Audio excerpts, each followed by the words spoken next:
Today we're going to be looking at solving story problems. And so we're just going to look at some patterns that we see with story problems instead of just throwing a bunch of story problems in the pot and saying good luck. So we're going to start by looking at some story problems that all involve something with a total, right? And these are things where we might be talking about a total. It might have combined. It might say all together. There are other words we could see in there, but something dealing with that. Okay, so if we look at our first one, a local graphic designer charges $25 for creating a t-shirt design and $12.75 for each shirt printed. If the math club has a bill totaling $216.25 for t-shirts for its members, how many members purchase shirts? So the first thing that I always recommend to my students is to notice that this is dealing with a total in some way, shape, or form. Right, so these keywords right here should be sort of the first thing that jump out at us, is that it's a bill totaling. And if we know we are in a total story problem, we are going to use the format blank plus blank equals blank, where our last blank is always going to be the total. So as soon as I see these words, I am just going to stop everything I'm doing, and I know I need a blank plus a blank equals a blank. Okay, and then before I do anything else, the next thing I'm going to do is I'm going to look and see what is the total. Right? It tells me that the total is $216.25. And that always goes in this blank on the right. Okay. So what types of things are making my total? So the things that play part of my total is that my t-shirt needs to be designed, and that's going to be $25. And then I'm going to pay for each shirt, and each shirt is going to be $12.75. Okay, at this point, I always tell my students, now is the time you want to define your variable. It's like you need to get that piece so that you don't mess up where you put the variable. So we're gonna read the question again. How many members purchase shirts? Whatever it is asking us there, that is what is going to be our variable, right? So the number of members who purchase shirts is going to be our variable. So we now want to give that variable to anything that's happening per the number of shirts. So $25 is only a one-time fee. That's just for the design. $12.75, right, is happening for each shirt printed. So that's going to get the variable. And $216 is the total. That's just a one-time total. So we don't want a variable there. So that is our equation. So this gives us something that we can solve. So this is just our basic solving skills at this point. So whether you use a calculator, you do mental math, right? And then we'll undo multiplication with division. So we'll get x equals 15. So it looks like 15 members purchase shirts. If we look at number 2, Alejandro has $145 to spend on clothes. He can get shirts for $8 and pants for $33 each. He purchases 4 shirts. How many pants can he purchase? Okay, so again, we don't read the word total, but if we use just context clues, we could say that Alejandro has a total of $145 to spend, right? And as soon as we know we are in a total category, we know we are doing a blank plus a blank equals a blank, where our total is going over here in the blank. Okay, then what types of numbers are making up that total? Well, we know that he can get shirts for $8 and pants for $33. And here is where it is just so important that you define your variable.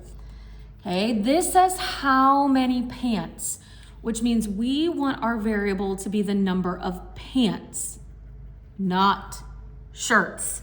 So anything that is happening per pants is going to get the variable. 8 is happening per shirt. It does not get the variable. $33 is happening per each pair of pants, so it does get the variable. Now again, it might be quick of, oh, I've used every number, but we want to pay really close attention here, right? That this problem does have that he purchased 4 shirts. Okay, and if that is the case, that we know how many were purchased per item, then instead of multiplying it by X, we're going to multiply it by the actual number that it gives us. Okay, and this is then something that we can solve. So we'll just use our normal inverse operations.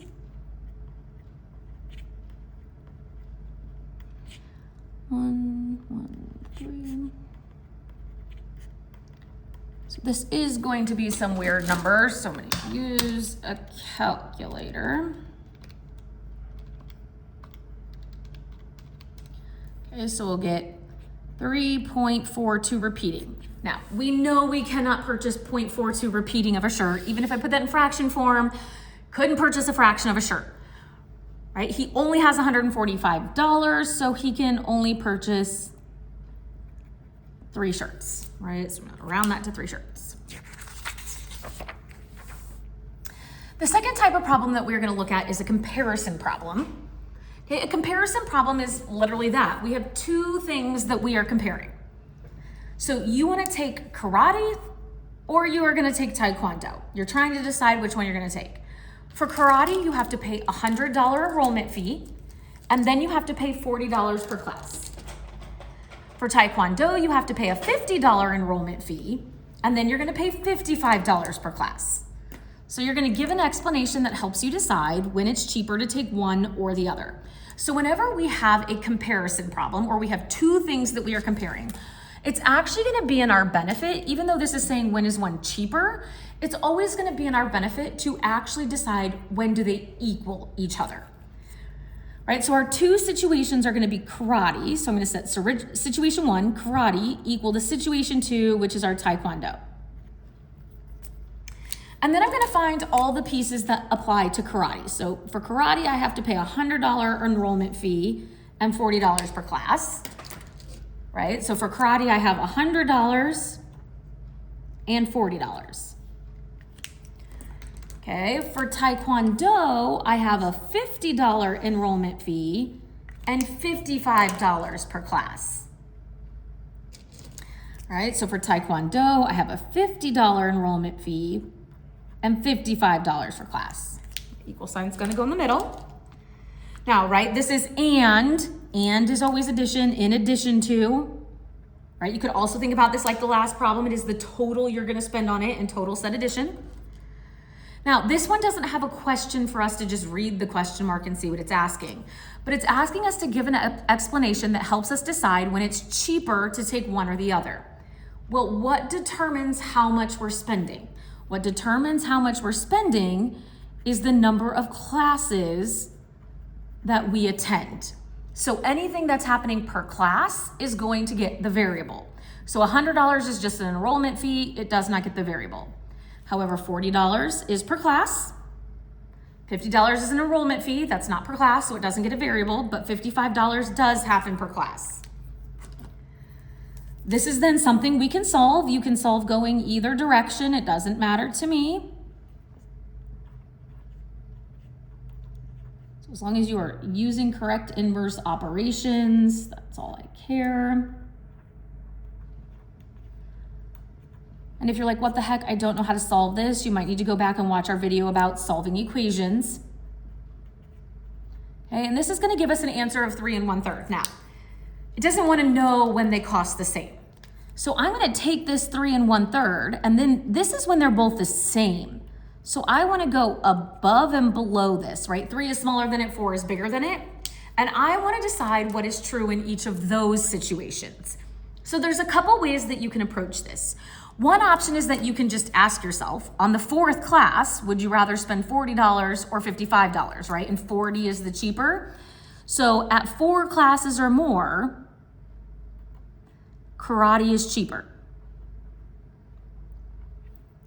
Now, I also have students who are algebraic thinkers, and they want to take this, so if we compare the 3, they want to take this 3 and they want to plug it in for x. So actually just see, if I take 3 classes, 100 plus 4 times 3 equals, and 50 plus 55 times 3, and just see which one is cheaper. And you would actually be able to visually see that taekwondo is cheaper at 3 or less classes.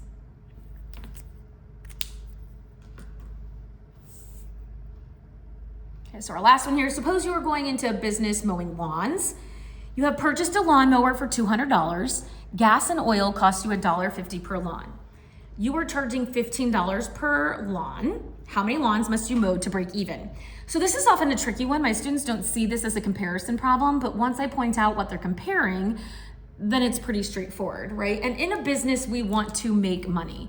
But often in a business, the only way that we make money is if we spend money. And so those are the two things that we're actually comparing to each other. We're gonna compare what we're making money on and what we're spending money on. Right, so if we go through our list, we've purchased a lawnmower for $200, so that's money we're spending.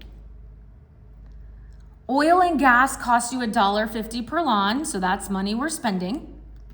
But you're turning around and charging $15 per lawn, so that's money that we're making. Now again, same thing we said before. We want to go back to what is this question asking? How many lawns? So X is going to equal the number of lawns that we mow. So anything that's happening per lawn gets a variable, right? $15 is happening per lawn, so it gets a variable. $200 is not, that was our lawnmower. $1.50 is happening per lawn. Right, this is the total we're spending, so that gets an addition, and there is our equation. So this is something we can solve.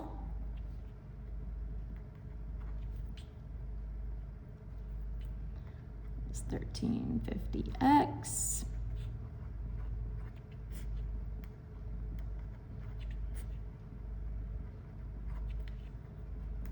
When we divide that,